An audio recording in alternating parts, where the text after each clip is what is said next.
Individuals with Disabilities Education Act or IDEA officially defines speech and language impairment as a communication disorder such as stuttering, impaired articulation, a language impairment, or a voice language impairment that adversely affects a child's educational performance.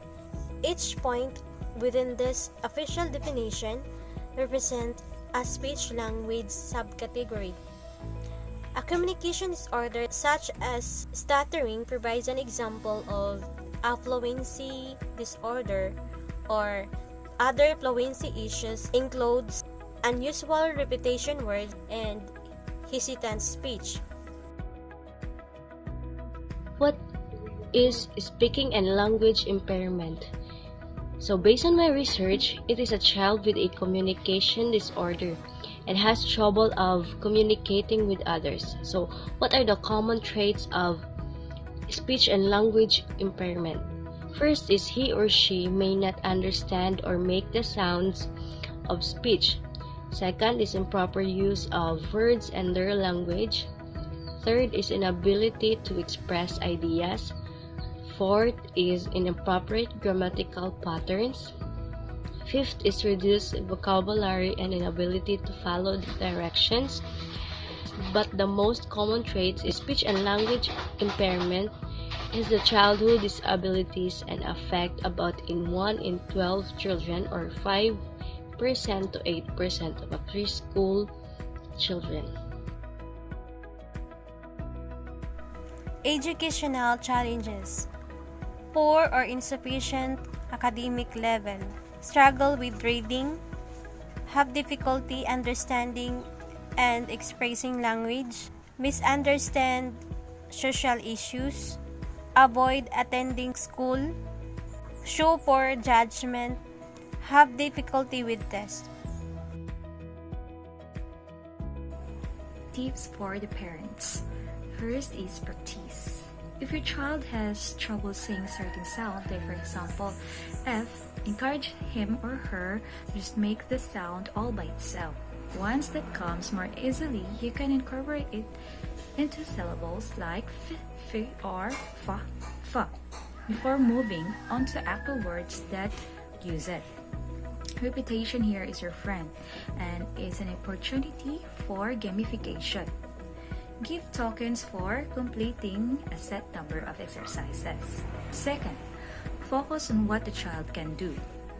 So instead of overemphasizing what he or she can do, well, it's important to pay attention to improvements in speech. Remember to praise other small victories like picking up toys, being polite, or using the bathroom. And don't be tempted to allow bad behavior simply because the child has a speech problem. Third, keep background noise and distractions to a minimum. So during learning sessions and at other times too, so studies show that too much TV can actually delay language development because parents tend not to talk as much to their children as they otherwise would. The children learn to speak best when they are actually spoken to. 4. Listen. So ask questions and be attentive and patient with the replies. Interrupting and expecting the child to just spit it out will create anxiety, which can make the problem worse. Let him or her work it out without pressure. 5th, use straws. Like drinking liquids through them or blowing air out of them will help your child develop the muscular strength in the mouth that's important for clear speech. 6. Reading.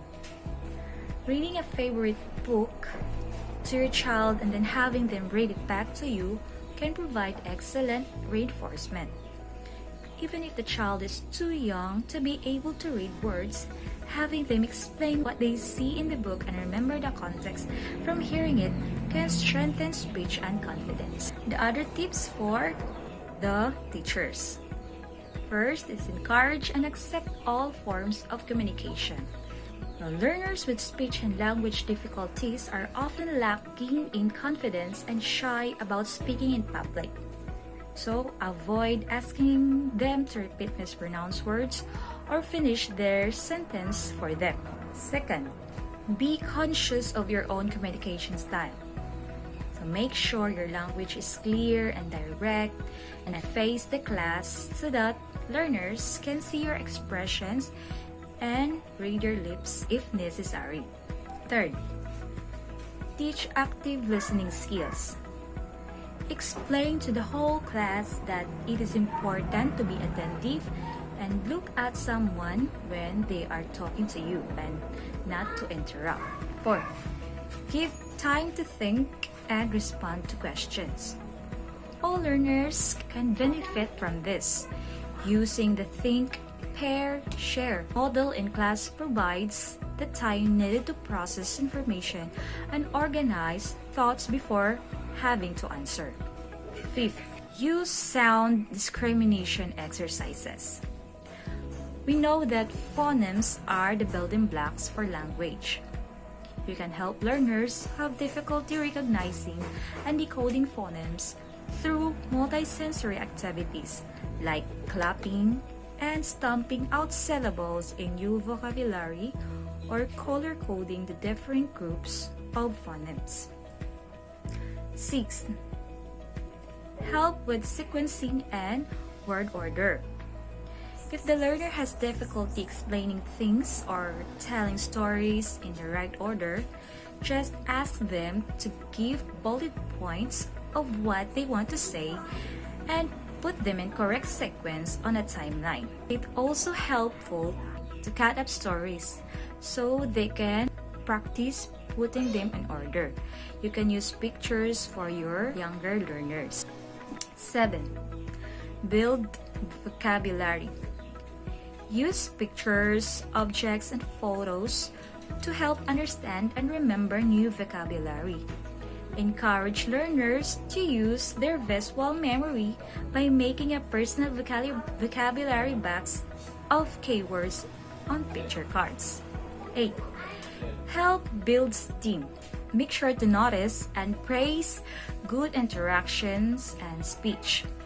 Describe what they do well and identify and work with their other strengths such as creativity and physical talents. 9. The last one, help learners to make their needs known. So always check that the learner has understood the task and clarify any misunderstandings. So encourage them to let you know if they have not understood by using a pre-arranged signal.